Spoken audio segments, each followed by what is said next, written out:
ఈ మూవీ గురించి ఈరోజు టైటిల్ అనౌన్స్మెంట్ కోసం మీ అందరినీ ఇక్కడికి పిలవడం జరిగింది.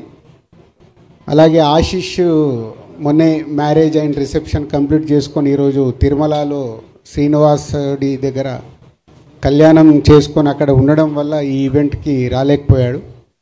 పోతే మా అందరిపైన ఈ టైటిల్ అనౌన్స్మెంట్ ఇక్కడ చేయడానికి ఆశిష్ మీరందరూ ఉన్నారు కాబట్టి మీరు చేసేయండి అని చెప్తే ఈరోజు ఇక్కడ ఈ టైటిల్ అనౌన్స్మెంట్ చేయడం అండ్ మీకు మోషన్ పోస్టర్ ఇప్పుడే రిలీజ్ చేయడం జరిగింది. Love me if you dare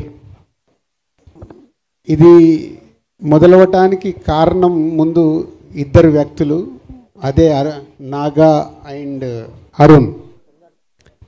నాగాతో నాకు ఎప్పుడో మా సత్యనారాయణ రెడ్డి గారి అబ్బాయి చిన్నప్పటి నుంచే దాదాపు చిన్నప్పటి నుంచి చూస్తూ ఉన్నాను. తను అన్నపూర్ణలో వర్క్ చేస్తూ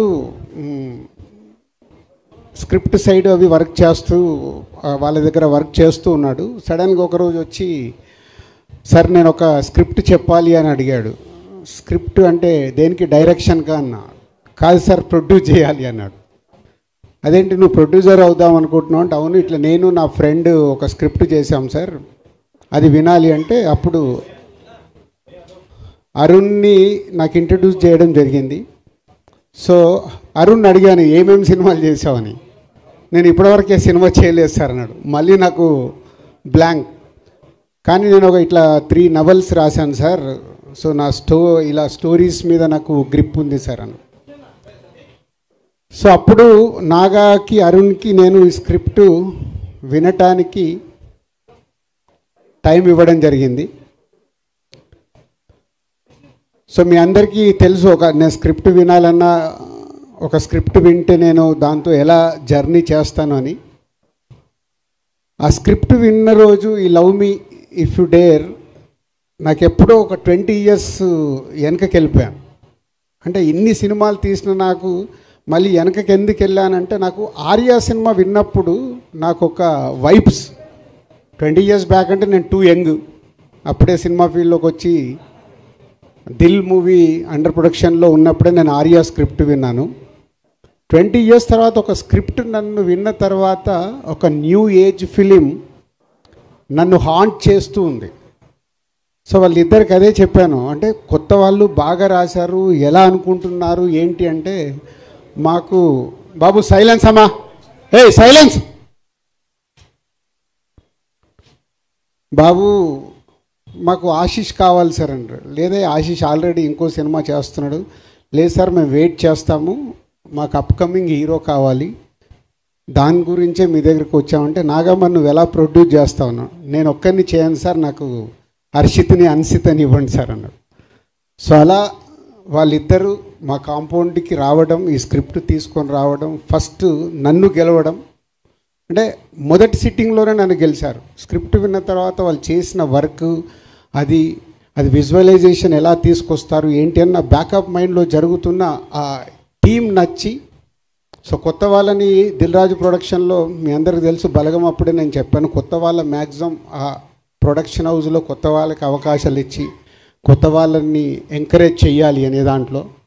సో అలా వాళ్ళిద్దరూ ఈ స్క్రిప్ట్ ఓకే చేసుకోవడం, తర్వాత ఆశిష్కి కానీ హర్షిత్కి అన్సితకి శిరీష్ గారికి అందరికి స్క్రిప్ట్ చెప్పి నాలో ఏదైతే ఫీల్ అయ్యానో, స్క్రిప్ట్ విన్నప్పుడు అందరిలో అరే బాగుంది, డిఫరెంట్గా ఉంది, బాగుంది, డిఫరెంట్గా ఉందని ఫీల్ అయ్యాము. అప్పుడే ఈ love me if you dare project lock చేశాం. స్క్రిప్ట్ స్టేజ్ దాటిన తర్వాత టెక్నీషియన్స్ ఏంటి అని అడగడం మొదలు పెడితే, అప్పుడు వాళ్ళు పేర్లు చెప్తుంటే నాకు భయం వేస్తుంది. సార్ ఇలా అనుకుంటున్నాం, ఇలా అనుకుంటున్నాం, ఇలా అనుకుంటున్నాం. సో పీసీ గారికి నాతో ఉన్న రిలేషన్లో, సార్ ఇట్లా కొత్త అబ్బాయిలు ఫుల్ స్క్రిప్ట్ ఉంది, మీరు ఒకసారి టైం ఇచ్చి స్క్రిప్ట్ వినండి అని పీసీ గారి దగ్గరికి పంపించడం జరిగింది. పీసీ గారి స్క్రిప్ట్ విని నెక్స్ట్ డే ఫుల్ స్క్రిప్ట్ చదివి నాకు కాల్ చేసేయి ఐఎమ్ డూయింగ్ దిస్ ఫిలిం అన్నాడు. అంటే ఓన్లీ ఆ స్క్రిప్ట్తో పీసీ గారిని కూడా గెలుచుకొని పీసీ శ్రీరామ్ గారిని ఈ సినిమాకి ఫైనల్ చేసుకున్నారు. అలాగే మ్యూజిక్ గురించి డిస్కషన్ వస్తున్నప్పుడు మళ్ళీ కీరవాణి గారి పేరు చెప్పారు. కీరవాణి గారి పేరు మీకు ఏమన్నా, నాగా ఇలాగే అన్నాను, నాగా ఏం ఆలోచిస్తున్నావు నీకు తెలుసా, బాహుబలి, త్రిబుల్ ఇలాంటి సినిమాలు చేస్తున్నారు. నెక్స్ట్ రాజమౌళి గారిది, మహేష్ బాబు గారి సినిమా ఉంది, నువ్వు కీరవాణి గారిని అంటే, సార్ పీసీ గారిది ఎలా అయితే ఒక ఛాన్స్ ఇప్పించారో ఒక్కసారి మాకు అపాయింట్మెంట్ వస్తే చాలు సార్ అని నేను అడగలేదు. వాళ్ళే అప్రోచ్ అయ్యి కీరవాణి గారి దగ్గరికి వెళ్ళి కీరవాణి గారికి కూడా స్క్రిప్ట్ ఇచ్చి, కీరవాణి గారు స్క్రిప్ట్ చదివి, మళ్ళీ నేను అసలు మాట్లాడలేదు కీరవాణి గారితో, వాళ్ళే అప్రూవల్ చేసుకొని వచ్చి అగ్రిమెంట్ తీసుకొచ్చి సైన్ పెట్టమన్నారు. సో అలా ఈ ప్రాజెక్ట్కి కీరవాణి గారిని కూడా వాళ్ళే తెచ్చుకున్నారు. మంచి అమ్మాయి కావాలి. బేబీ అప్పటికే వైష్ణవి రిలీజ్ అయింది. రకరకాల అమ్మాయిలు అనుకుంటున్నారు.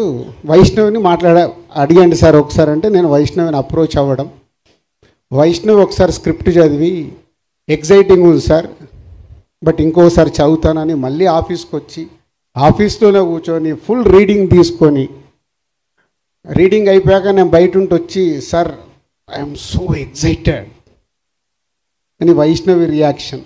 ఇట్లా అంటే ఒక స్క్రిప్ట్ ఇంతమంది సక్సెస్ఫుల్ పీపుల్ని లోపలికి తెచ్చుకున్న సినిమా. ఈ మధ్య కాలంలో నేను ఇన్ని సినిమాలు చేశా, 56 సినిమాల దగ్గరకు వచ్చాయి. ఒక సినిమా ఇంతమందిని ఎగ్జైట్ చేసిందంటే వాళ్ళు ఎంత హోంవర్క్ చేసి ఉంటారు. అరుణ్ అండ్ నాగా అనేది నాకు తెలుసు. రేపు సినిమా చూశాక ప్రేక్షకుల దగ్గర నుంచి కానీ, మీ దగ్గర మీడియా మిత్రుల దగ్గర నుంచి కానీ డెఫినెట్గా ఇట్స్ అ గ్రేట్ అప్రిషియేషన్తో పాటు ఒక వావ్ ఫ్యాక్టర్ జరగబోతుందని నాకు అనిపిస్తుంది. ఆ వావ్ ఫ్యాక్టర్ కోసం నేను వెయిటింగ్లో ఉన్నాను. ఆ రోజు ఎప్పుడు వస్తుందని వెయిటింగ్లో ఉన్నాను, సినిమా కంప్లీట్ అయ్యి మీ అందరికి చూపించడానికి. సో ఈరోజు జస్ట్ టైటిల్ అనౌన్స్ చేసి సినిమా ప్రోగ్రెస్ గురించి చెప్పుదామని. సో ఈరోజు 27th ఫిబ్రవరి 27th, కరెక్ట్ 2 months, ఇక నుంచి 60 రోజులు, April 27th cinema release.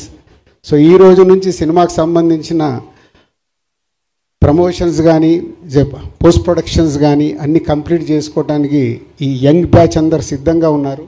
So all the best.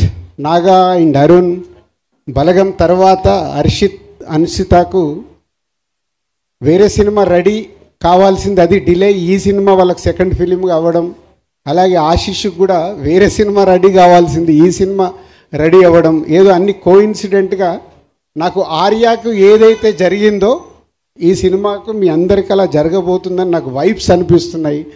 ఆ వైబ్స్ నిజంగా ఏప్రిల్ 27 ప్రేక్షకులు కూడా రియాక్ట్ అవుతే మీ లైఫ్లో ఇదొక great memory.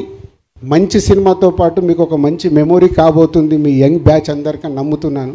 So all the best whole team. So journey చెప్పగలిగాను.